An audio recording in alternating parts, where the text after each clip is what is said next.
یہ کوئی نظم یا شاعری نہیں، یہ میری سینکڑوں راتوں میں سے ایک رات ہے۔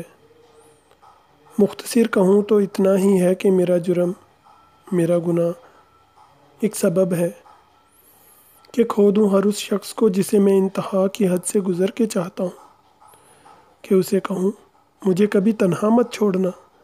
مجھے بہت ڈر لگتا ہے اکیلے پن سے، اس وقت جب رات کی تاریکیاں آتی ہیں میرے پاس میرا اکیلا پن بانٹنے کو، اور مجھے اپنے اندھیروں میں گما کر یہ احساس بار بار دلاتی ہیں اور میرے کانوں میں سرگوشیاں کرتی ہیں کہ کوئی نہیں، دور دور تک تجھے پوچھنے والا، تجھے سوچنے والا، تجھے چاہنے والا، تجھ سے روٹھنے یا منانے والا۔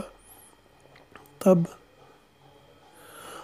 میں ایک چھوٹے بچے کی طرح سسکتا ہوں، بلبلاتا ہوں، اور ان اندھیروں کے خوفناک ہاتھ بڑے بڑے ناخن لیے اپنی لمبی لمبی انگلیوں کے ساتھ میرا منہ دباتے ہیں، مجھے چپ کرواتے ہیں اور کچھ یوں سہلاتے ہیں کہ مجھے دنیا کا ہر شخص ڈراؤنا لگتا ہے، لٹیرا لگتا ہے، قاتل لگتا ہے۔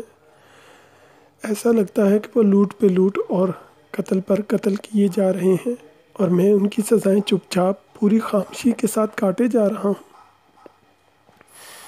ارے ابھی پھر ایک اور شام آنی ہے، پھر رات کی تاریکی چھانی ہے، پھر مجھے اس کی آغوش میں خود کو نہ چاہتے ہوئے بھی بھرنا ہوگا، مگر ہر بار سوچتا ہوں کہ تم آؤ، مجھے رہا کر دو اس بے بسی سے، ہاں اس زندگی سے۔ سینے میں کئی اس طرح کی وحشتیں پل رہی ہیں، مگر تم سننے کیوں نہیں آتی؟ مجھے میرے انتظار کی حدوں کا کوئی کنارہ نظر کیوں نہیں آتا؟ اور یہ بھنور مجھے جھنجھوڑتی جا رہی ہے۔ کہاں ہو تم؟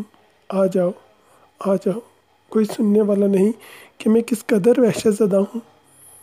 اس دنیا کے ہنر کا پتہ نہیں تھا، مجھے مار کر میرا ہی قاتل بنا دیا۔ مختصر سا یہ پیغام پہنچانا ہے، کہاں ہو تم؟